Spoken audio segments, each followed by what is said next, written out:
Hi, hello and welcome to Digging Up Ancient Aliens. I'm your host, Fredrik.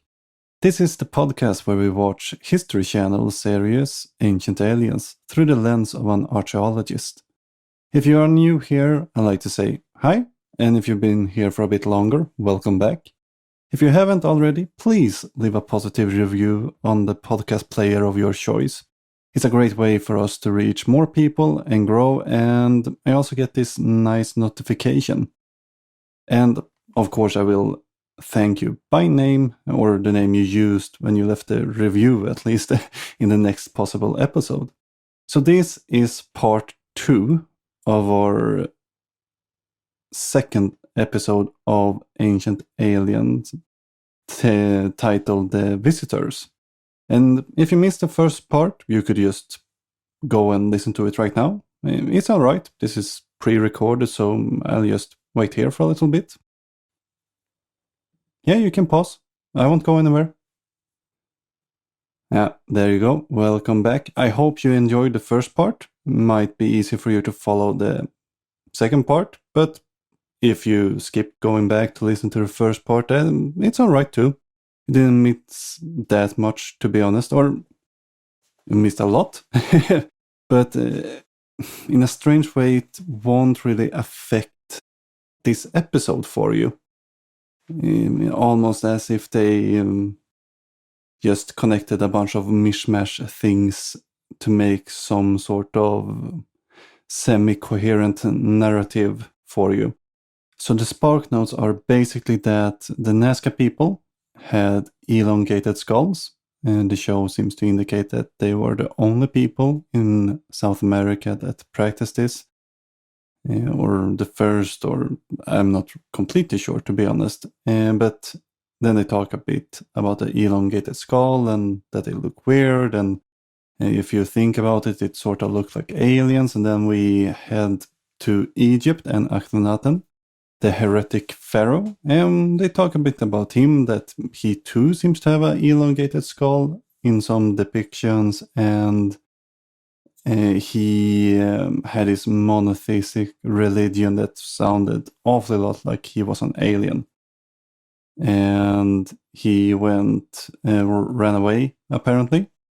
That part of history will have been unnoticed for archaeologists, but he went, and I'm not sure if they are implying that the Dogon people are related to Akhenaten, or their descendants, or because they don't share the religion, but they make some weird connection there.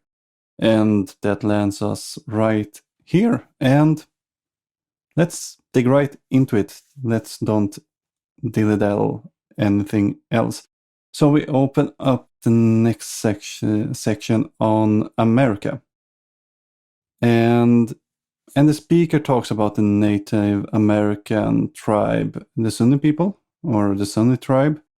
And I can be completely honest and level with you here that I'm not an expert in pre-Columbian North America.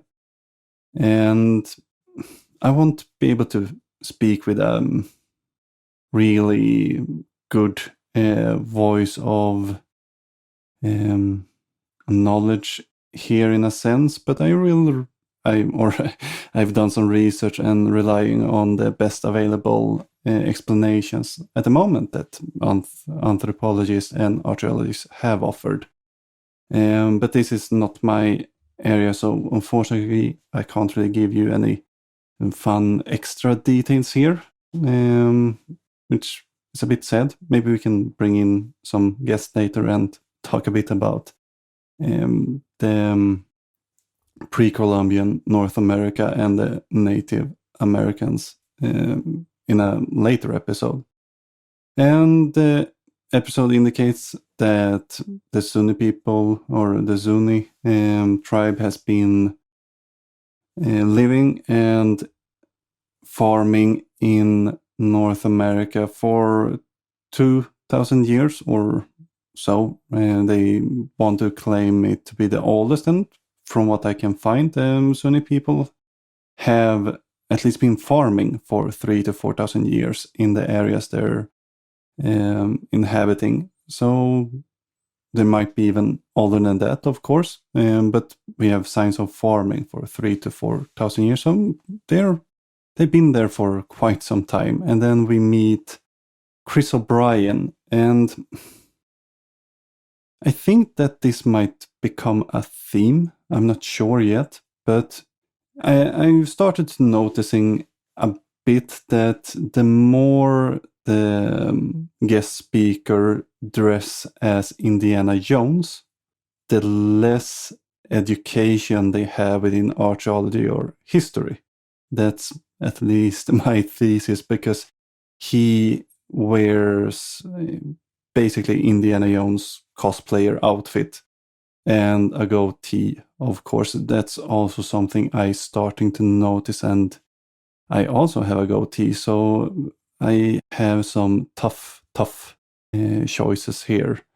And let's see how this evolves, if I need to start shaving or the Indiana Jones. Or maybe I also should start dressing as Indiana. Never mind. Okay. But Mr. O'Brien stating that Zuni people have not opened up much about their religious belief to outsider, and to be honest, I can't blame them for not wanting to share their quite deeply held beliefs or sacred beliefs with people that, for the most part of contact history, have wanted to eradicate them for said belief or convert them from said belief. And it's, to be honest, quite normal for them to want to keep it sacred. And it's really something most of their traditions are only meant for initiated tribe members. And only a few ceremonies is really open to non-tribe members, and then only when they're invited by a member of the tribe. Actually, there was one person, an anthropologist named Frank Hamilton Cushing, who is seen among many within the field as a pioneer and as sort of the original participant observer. So he was not a silent observer standing in a corner just observing, but he actually participated, and he actually lived with the Zuni tribe for quite some time, learning their language, their rites, and he even got taken in as a priest for the tribe. But when he left, he actually did publish a quite comprehensive set of works on the Zuni tribe, especially one at 1883 called the Zuni FETICHES. And you can actually read this paper. I will link it in the show notes. Since it's part of the public domain, you can access it quite easily now. But Cushing was basically part of the tribe, and when he left and revealed their secret belief, it hurt them in a sense. So they have many reasons to not want to let people inside and talk with them about their beliefs. But Mr. O'Brien seems to have some knowledge. We will get to that a bit later. It seems as he has gotten it from another source. But he's stressing again this sky gods, and that the Zuni tribe have this star tradition. Again, we see this thread from Akhenaten and the Dogon people that they want really that they're sky and especially star gods. We then move on to meet two members of the Zuni tribe, one village elder named Clifford Mahuti, and actually an archaeologist named Dan Simplitzo. And Dan Simplitzo seems to be part of the tribe, and saying in the show that he has studied Zuni history firsthand, collected story that seems to indicate that the tribe's protectors are gods from the sky. And the elder seems to agree with him. I am not sure if Mahuti is the source there, or if this is an common belief. They really don't say They're just saying that Simplicio has collected his story, and Mahuti is also telling them that the Zuni people believe that their gods comes from the star. Well, I can't be sure, but from what I read and what we have available and what we do know about the Zuni religion, it doesn't really indicate what Mahuti says. I'm not an expert in this field, but so either it might be a schism, Christianity differs quite widely depending on who you speak to and what part of Christianity they adhere to. They still rely on the same original document, but if you ask a Protestant and a Catholic and a Orthodox Russian and an Orthodox Greek, you will get widely different answers on the exact same question, even if they, in theory, should be the same. And it might be the same here. Mahuti is part of a different tribe, or not different tribe, but a different schism of the Zuni religion. And religions can break and evolve. And Mahuti also seems to be quite active within the New Age circle. I'm not sure if this really affecting how he views his religion in a sense. Could be, but this is me purely speculating here. As I say, I am not an expert, but I can see some parts that might explain this part. We will talk a little bit more about the Zuni religion down below. So keep with me, and we then move on to look at some petroglyphs. That can be quite interesting, but they are claiming that the petroglyphs that we are looking at are not ships and prey or whatever you can. No, it's spaceships.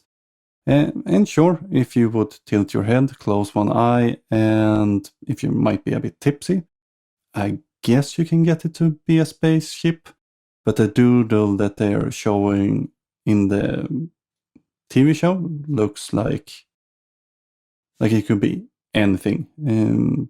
A doodle, something, or something I don't have a reference for, but whoever made it knows exactly. It could be part of the religion, could be something else, could be nothing.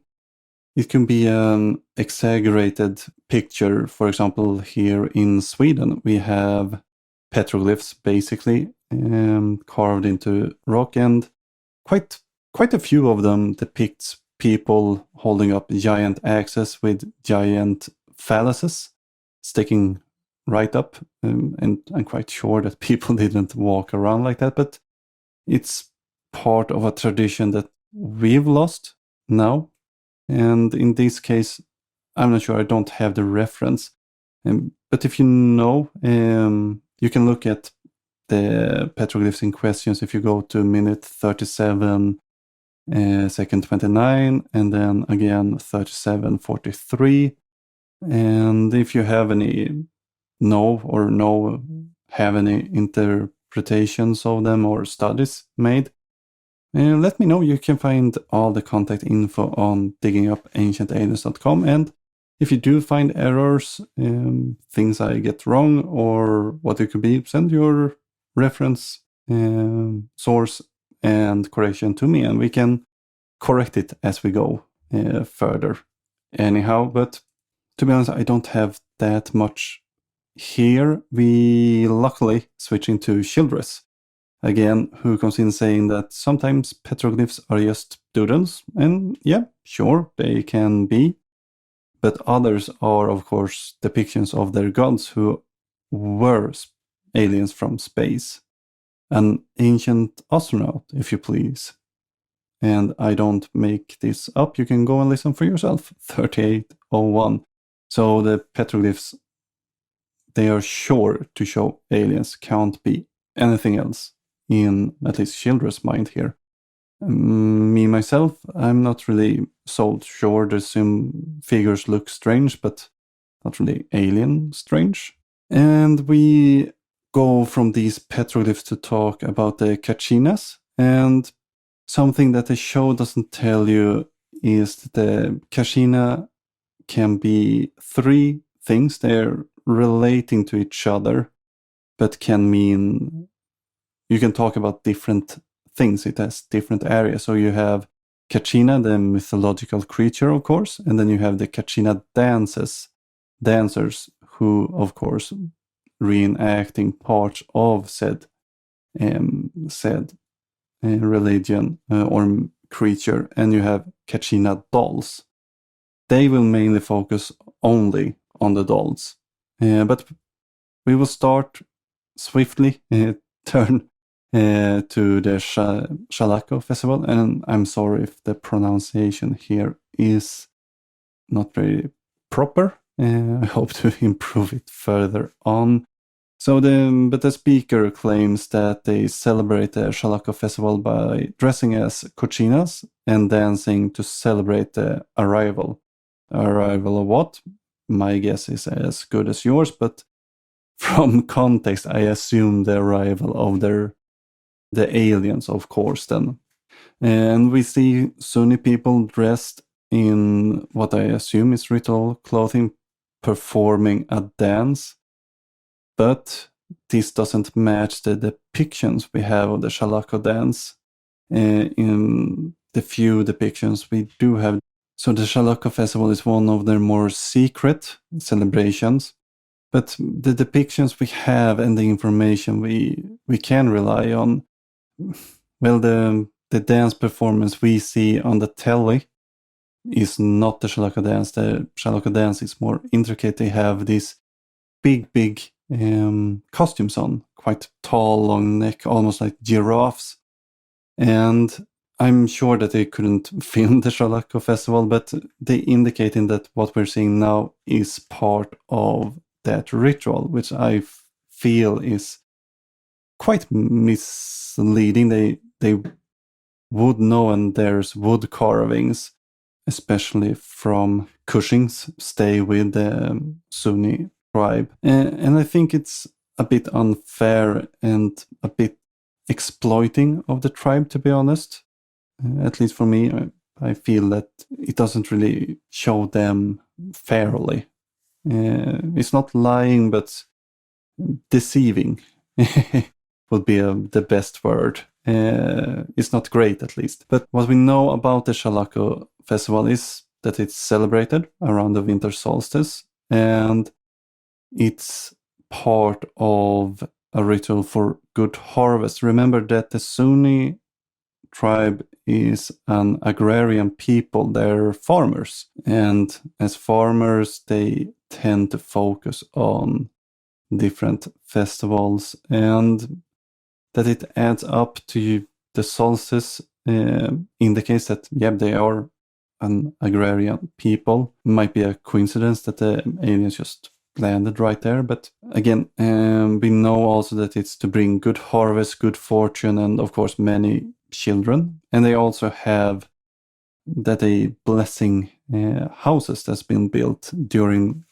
this year between the festivals. So if the aliens isn't interested in looking at new property, it isn't a festival much for the visitors, of course. And sure, the tribe selects men, only men. In the video we saw women also participating, and it seems that they do in other celebrations, but not in the Shalako. The tribe selects men, only men, to perform as the 9 council gods. So if the aliens were just 9, might fit, but then again, if they look like giraffes, as they do during this dance, but as you will see, that's not the point that they want to bring home there. We move back to Childress, who this time has a doll in his hand, and the doll, if you're not familiar with these, I first looked at it and it looks strange, and then you just go out and look this up and you start to understand in how they are made and for what purpose, and they turn to be quite normal at the end. But they are stressing that these dolls have a strange head and some sort of suit. Sure, the head, it seems to have a mask on it, and they're quite crude in their drawing. It's not like it has carved out a mask and then a head behind, but again, they are supposed to depict gods, and we meet more of these dolls that they claim are masked and suited up and has some visors that they assume is some sort of space helmet, but if their spacesuits doesn't contain skirts and feathers, I guess it might be something else. But there are Childress and Giorgio, and they both claim that they look like ancient astronauts, which also, again, we have these vague notions of almost racism, maybe not so great with bringing up Fredrik earlier in the episode, was quite rough on the Native Americans. But again, saying that they look like ancient astronauts because they look like Native Americans with helmets, that's not really okay, to be honest.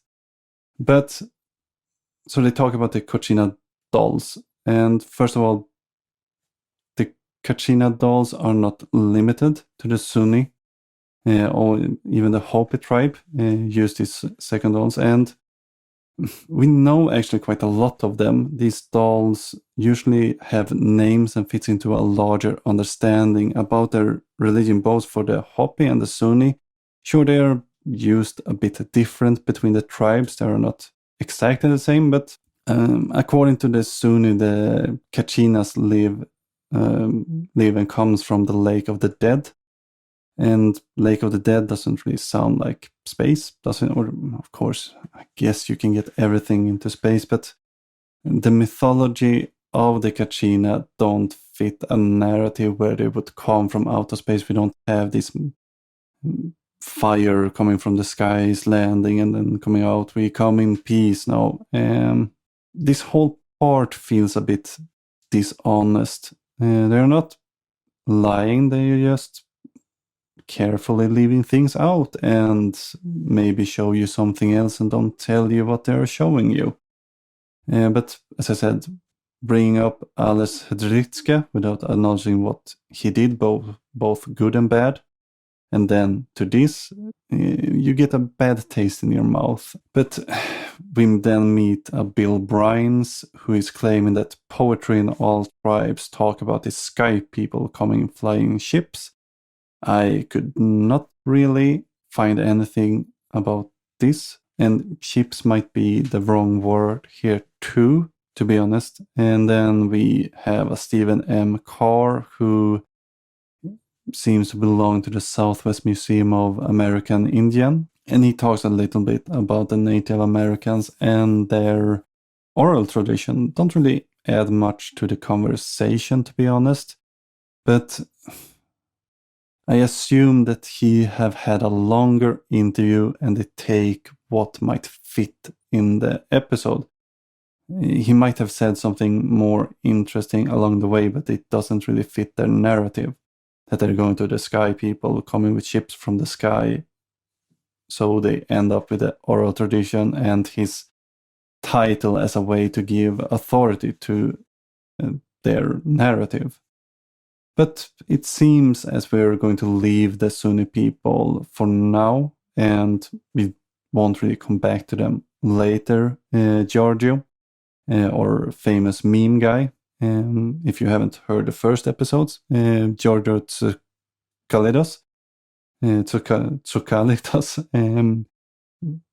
the ancient alien meme guy, basically. But he comes in talking about that our ancestors has the same intelligence as us, which is correct, it's good. One part to Giorgio for the duration over 2 episodes, basically now. 4 for us, but another thing there.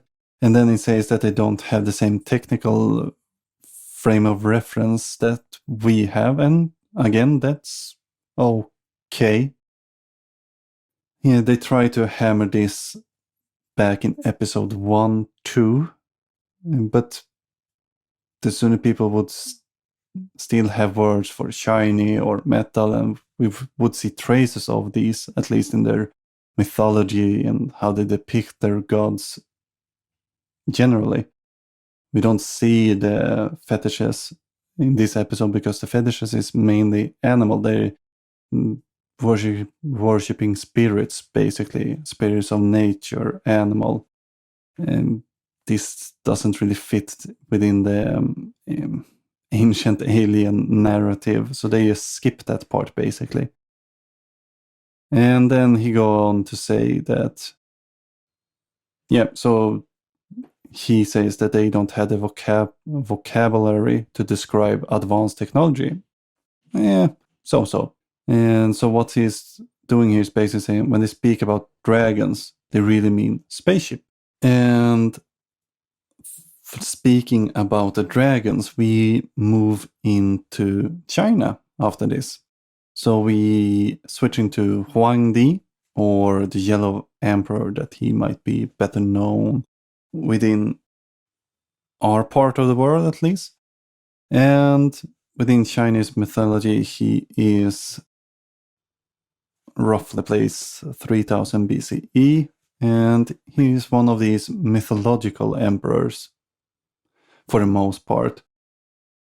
And they're claiming that Huangdi was born out of the radiance from the star Qi and would come from the belly of a fire-breathing dragon and become the first emperor of China. So a moment ago, Huangdi came out of the belly. Now our dear Giorgio claiming him to be flying around on his magical dragon, saving people, hunting things, the family business, basically. But he becomes the Yellow Emperor, creating the first empire, and they move on to, which is basically correct according to the myth at least. Claims to be the inventor of the compass, acupuncture, and standardization of Chinese writing. I'm not sure about the standardization. He did come up with an alphabet. What was it? The bone alphabet. Don't take my word for that. But they also seems to indicate that he built the Great Wall of China, which a bit surprising because I'm quite sure that the Great Wall of China was built around starting at 300 CE until at least 1600s. So don't really fit within, 3000 BCE, but yeah. And they sort of lost me there, but apparently Huangdi didn't die. No, he again jumps into the belly of the dragon and flies off, this time for good, when he has accomplished all these amazing feats, according to the myth, or at least according to the myth, according to the ancient aliens proponents. And Giorgio then wants to say that dragons are misinterpreted machines, since dragons have fire and smoke. So it's basically like a rocket launch. You see, rocket launches also have fire and smoke, so they must be the same thing. Or does it? They, depending on when it was written, they did have words for shiny, probably word for metal. They could describe it better than dragon, to be honest. Otherwise, all fantasy creatures need to be either real or alien, I guess. According to Giorgio, this is a strange argument for this, to be honest. Because, dragons have a long tradition within the Chinese culture and many other cultures too. We have depiction of, in the Viking, that's more my specialty. We have, of course, dragons and snakes. They commonly usually have these magical properties, but they don't fit in within being a UFO made out of metal coming from the skies. And again, Huangdi was one person. There's never been more of him. So either one person travel all across space and gives us compass, but don't teach us to wash our hands, bacteria, or to get rid of bacteria or cure diseases. No, gives a compass, builds a wall, and then sods off, basically.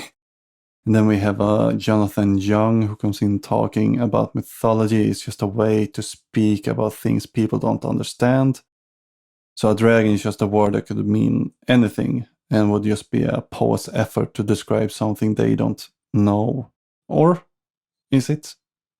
A dragon, I assume, is a dragon, and the poet is trying to describe it quite accurately. Why would we have pictures of dragon that looks, well, what we assume is dragons and not shaped like UFOs or rockets or spaceships, you name it. It's quite hard to misinterpret the description to be something else. Sure, both have smoke and spit fire, but that's only two common denominators there. And of course, you could say that Huangdi jumped out from a dragon, if you want to call his mother a dragon. If you actually read the legend and the myth, it's quite clear that he was born from a woman. And sure, if you want to call her a dragon, I would find it a bit mean, but sure. And sure, the birth was miraculous, of course. It's a myth, it's a legend. And of course, you want to be the hero to be a bit extra special, but other than that, human birth, basically. And sure, there's dragons associated within the old Chinese religion with the yellow emperor. So you have the yellow dragon, for example, but they are quite separated in their myth, as I could get it to. China is not my area of specialties either, to be honest, and I haven't studied it that much. It's a quite interesting thing, but I'm looking at it from the outside, so I'm using, again, the best material available and what the scholars are agreeing on at the moment. But he didn't jump out from the dragon. He is a dragon, though in the separate myths with the yellow emperor dragon. But did he just fly away to never come back? No, if you look at the myth again, we have Huangdi, who first meets a phoenix, and then Quillin. A Quillin is a sort of chimera, so basically a dragon with antlers, a hoof, and they are usually shaped like a oxen or a horse, and they also have a fancy beard. Again, we back on the beard. So yes, the mythical yellow emperor did a lot of things, but not really the things that they say in the episode. Again, it's made in 2010. This is quite easy things to double check. Again, I can get in research of back in the 70s when you bought these huge encyclopedias and had to go to them, or if you didn't have one of those or all those 24 bands or whatever, you had to go to a library and look it up there. 2010, you just, sure, smartphones weren't maybe the biggest yet, but you had computers, internet. I digress. Anyway, they, again, misrepresenting the myth. We then move on to what the show call Babylonian legends. So around 800 BC, they claim that people were created by Annunaki. And the Annunaki actually stems from Sumeria. They aren't really specific about what they're talking about here or the evolution of the Anunnakis, but we have Giorgio here again claiming that the Anunnaki means those from heaven came. And according to my Sumerian dictionary, it would be more of offspring of An or something like that. And it's not a dictionary written by scholars trying to translate the language. No, it's actually actually the dictionaries of the old Sumerians. So if you look at the Sumerian tablets and Babylonian tablets, you sort of notice that the scribes, the script are quite tricky, and they have all these different signs. And to practice, they actually made their own dictionaries, and we still have many of them. The good thing with them writing on clay tablets is that they tend to last, especially if there's a fire in the castle. So if archaeology is lucky, the castle have burnt down, which means that the tablets have a tendency to bake and really hold up against time. So it's quite nifty. But yeah, we have their own dictionaries, and it's from there we can see that Annunaki would be offspring of An. And you can access these dictionaries too. There are several electronic versions from universities and museums. And I will try to link some of them in the show notes. And well, then they move on to the Anunnaki would be descending from flaming vehicles somehow. So I think they're looking back towards the Vimanas that we met in the first episode, trying to reference this, but they just glossing this over. The Anunnaki is a subset of gods who has their father as the sky god An. So basically the children of the god, like Zeus had children, or the Egyptian gods actually do have children. And they then talk about that they have watches and boots and helmets. They had wings because aliens have wings all of a sudden, and they float above normal people, which is obviously levitation. They didn't have wings, of course, and they were levitating. Duh. But again, we're quite clear about what the Anunnaki were. Sure, they differs depending on what civilization you're looking at. They're originates in Sumeria, but they're known in Assyria, the Babylonian. Again, we have a lot of information about them, and it's quite clear that they are descended from the sky god An, and of course An is from the sky, but many have the sun gods or father gods, that creators, and they usually associate with the sky. Our god is, but we don't really claim him to be an alien, or her, or however you want to see your god. But again, there are gods, and the watches they talk about, they use quite bad pictures in the show, but I tried them up. They're quite common, luckily, these pictures, and I will link that in the show note too. But the watch is basically a wristband with a flower in it, and the symbol is believed to be the symbol of Inanna, or Ishtar, the goddess of war and love. A good match, to be honest. But we'll leave the Anunnaki quite quickly. Moving to the Greeks and the Romans, they bring up Zeus as an example, and oh, my sweet, sweet baby Odin. That could have been wild, but they're keeping it PG-13. So they're claiming, first of all, that the Olympian gods brought civilization and science. And I feel bad for poor Prometheus, who had to suffer and didn't get a little shout out in the Ancient Aliens episode. But no, they're talking about Heracles and Helena of Troy, and that the Olympian gods was really flesh and blood ETs who mated with the human population, which makes the story where Zeus turns into a swan, and intercourse would be the wrong word, but have his way with a woman a bit more disturbing is if it is ETs, maybe they're shapeshifters too. But again, we're glossing over that. Don't dig deeper, don't think twice. We're moving on to Genesis, actually bringing up the Bible. They did that first episode today. It might become a thread here, but my man Robert, that I shared for quite a lot in the first part of this. So Robert R. Cargill, he's the fella with a PhD in biblical archaeology. Yeah, he comes in here and, well, Robert, you're letting me down a bit. I must say that I war on your side for a long time. I cheered you, but yeah, you hurt me now.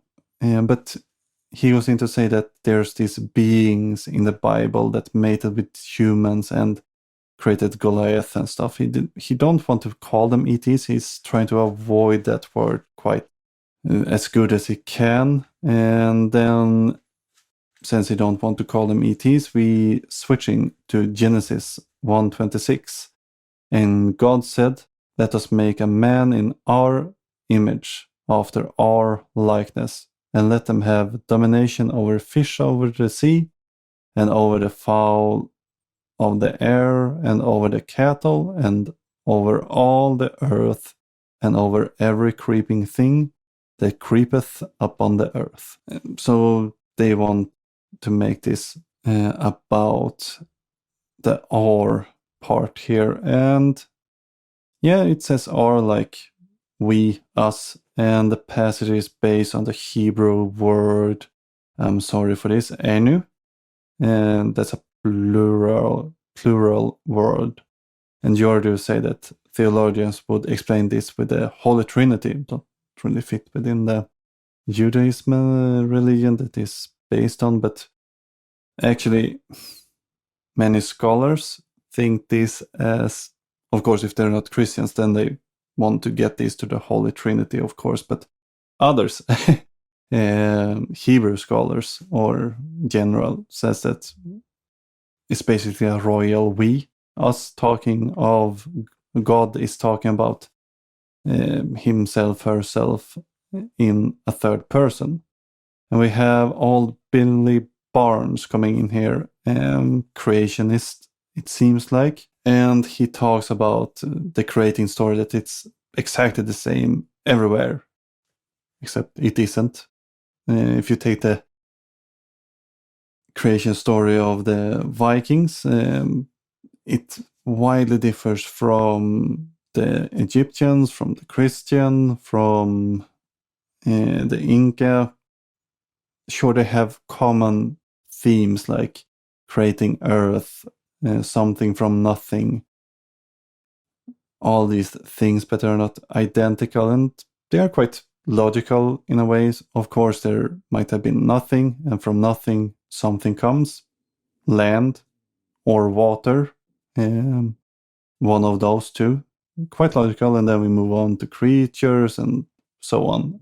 But that the floods comes, and sure, there's flooding myth, and it might look back at something, but we're not sure. But then again, it might be that, especially within the around the Palestina-Israel area, Middle East, there are, the story of Gilgamesh, for example, and the Bible might build on that. So it's not similar, or stories taking place at the same time. And we don't have that in the north, for example. We don't have flooding myth. So it can be something, it cannot be something. It's hard to tell, to be honest, at this point in time at least. He then moves on to go into something I at least find fascinating and quite telling for what they are saying. He say, quote, "In fact, the Bible says so. Life on Earth came from contact with extraterrestrial life form. That's in the Bible. I believe this. The harder you try to refute this, the more you end up against a brick wall. Ancient aliens visited us thousands of years ago, seeding the life we have today." And yeah, we have it. He's not open for discussion, and it's quite clear that he is among those who might want to get the evidence to fit. Maybe if you leave out a few things, you get it in a better way at last. But him saying this, "you can't change my mind," is quite telling for what they're saying. They're not scientists. Sure, scientists have been known to believe things and not want to change their mind. That happens. It shouldn't, but yeah, of course we're humans. But coming out like this, saying that there's no possible way for you to change my mind on this, yeah, then you're not really credible as a scientist any longer. And not really worth to have a discussion with, since the outcome is clear from the beginning. We then move on to Russia. And Russian, or USSR as it was back then, Russia was the first nation to have a person out on a spacewalk. And to have a spacewalk, we need to have a suit. Therefore, aliens must have a suit. And the show shows a few statues that looked like they could have helmets or some spacesuits. Some quite unclear part, as if they had, we need to hit 1:30 and we have 2 minutes left, let's put some statues in there. And to be honest, it's not really something to dig down in there. They are quite clear from what they are, and they are not aliens, at least. We then move on to British and German scientists following Greek philosophers, and that life began in one place. That would be, according to the show, Panspermia. I did not see this one coming, to be honest. We then meet the NASA girl, who's back talking about panspermia and that life could have come from other planets through meteorites. Not sure if she's meaning that life on Earth originated on other planets, or if it's more of a sense that, yeah, life like bacteria could have come to us from other planets through meteorites. We then meet Paul Davies, who's a PhD in theoretical physicist, and saying that Mars is a good candidate for life early in the system, and Mars rocks comes here all the time. And they're talking about microorganisms, but again, he's a theoretical physicist and not really a biologist, so not his area of expertise here. They then bring up the find in 1996 on Antarctic, a meteorite designated ALH 84001, who seems to have had carbonate glucose extruded by some sort of life forms, and it seems that they are correct in this, and the meteorite that they referencing have indication of carbonate glue balls. So it seems to have possibility of life, at least. I'm not a biologist myself, but at least this seems to be fitting with the knowledge we have. And then we have Mr. Bouval, or as I would like to call him, French Lex Luthor, who's saying that ancient people were right. Life came from outer space, not on this world. Life on Earth was seeded. This is an astrobiological fact. Not sure about that. We then move on and meet Francis Crick and James Watson, who were, basically the discoverers of DNA back in 1953. If I'm not mistaken, I think they got a Nobel Prize for that.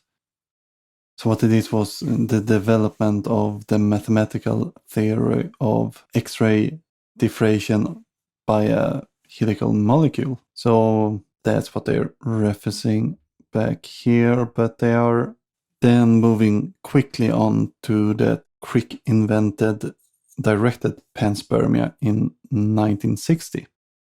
So if Earth is about to end, we would invent interstellar travel and find another planet. And it seems as, well, I'm not sure if Crick really were thinking this, but that they indicated that we're colonists from a space race. And we have one of the geologists back saying that it's not scientifically bad to say that aliens created life on Earth. You don't think there's a difference between bacteria and humans? No, the same. All right, life is life, I assume.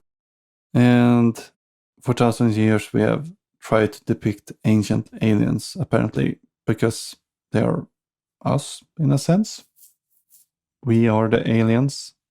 They then give some basic evolution biology from Francisco Ayla, PhD in biology, and Russell Tuttle, also biologist, but they're, again, one of these interviews that probably were a lot longer, and then they take just a few parts of it out and put into the show. And then they show some lions hunting, and they talk about 2000, or the Human Genome Project, that identified the genes in the human genome, and that finished up in 2003. And then they talk about the discovery of the HAR1 genome, and that seems to be unique to humans and might be therefore from a different planet. And here's what they're not totally clear about, because at some points they seem to indicate that life was started by a meteor. So we get the first building block from a meteorite back billions of years ago. But in the next breath, they're talking about that human or what become human came from a meteorite. So there seems to be quite unclear about this. They almost saying a bit earlier there that the dying civilization put their last final hope into a meteorite, almost like Superman sent out into space. Hopefully he would survive. And then we have Meat, and they talk about Crick again, who thought that humans could not have evolved by themselves. So one of those anti-evolutionary people. And then I was a bit blindsided here because they bring up the airplane from junkyard metaphor. So if you haven't heard this, they're saying basically that life on Earth is nearly impossible. It's just as if a tornado would go through a junkyard and assemble a Boeing 757 by random chance. And as they're saying this, I almost expected Ray Comfort to fly in and side tackle Graham Hancock and pull out a banana. Yes, and start to talk about how perfect the banana fits in your hand. But no luck there. But it's quite interesting to see that this fallacy is used by the alienists too. Mostly Christians use this, or religious proponents, but it's named a fallacy for a reason. And it's not like the biologists don't think that cells just popped up as they are evolved today. No, the calculation from the probability of the formation of a modern protein is what they're calculating, or even a complete bacterium with all modern proteins by random events. That would be weird, but this is not part of the abiogenesis theory at all. It's not as a bacteria just with all the proteins assembled pop out from nothing, but it's what they're calculating this on. And they assume that there's a fixed number of proteins with fixed sequences for each protein that are required for life. They calculate the probability of sequential trials rather than simultaneous trials, and they misunderstand what is meant by probability calculation. And they underestimate the number of functional enzymes and ribozymes present in a group of random sequences. So yeah, they bring it up as a gotcha, but if you understand this fallacy, you know that it's just wrong and don't really fit with the understanding we have about the abiogenesis. They say that we understand 5% of the human DNA, and it takes roughly 5% of a human to clone it. Again, I'm not really sure what they're saying there, but they're moving on that the DNA is message from aliens, and it's been established that DNA is a recording medium with almost limitless power. This Mr. Hancock says, and sure, there's been trials where they've recorded data on DNA, but that's not what we have found so far in all the DNA analysis. We have Svante Pääbo, for example, who worked a lot on Neanderthals and even discovered that still living people have Neanderthal DNA in their genes. So again, seems as we have evolved after all. And now we have a bit of a curveball, because humans did not evolve. Humans are humans, but from the future. So if you've read H.G. Wells' book The Time Machine, you get the point, basically. But yeah, we basically invent a time machine because we screwed up and went back in time to start over, basically. And Mr. Hancock is back, saying that the aliens they could have been humans with the time machines. If I could travel close to the speed of light, I could reach the year 3000, say, in a couple of years. And yes, time travel, or what they're talking about is special relativity. Basically, they of course bring up Einstein, because why not? But yeah, what time dilution is a bit complicated, a bit out of my scope, to be honest. But yeah, if you travel the speed of light, the time will behave in a different way, basically. And I'm not sure if they are correct. I will link some resources here, and it's quite interesting, that part, but way complicated for me and way too complicated for the scope of aiming for an hour-long episode. But one of those things that we might revisit in the future with someone who is a bit more of an expert on the subject. And we have my dear Giorgio coming in, saying that humans are so arrogant, think just that we can travel the speed of light and through wormholes no one else could. It's basically not what we're saying. We're not sure how they would be able to do this, because as human and how we are built, pure biological, we wouldn't really stand intergalactical travel. But sure, it's a possibility that someone else have done it, but why would they hide it in such a strange way that they're visited us? And why would our ancestors try to hide it too? That part is a bit unclear.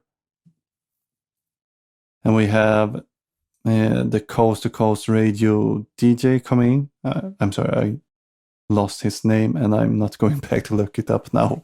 But he says, I don't believe that primitive man just woke up one day and realized that they had knowledge and knew how to make tools. Now, I think others came down and teach people how to start to evolve.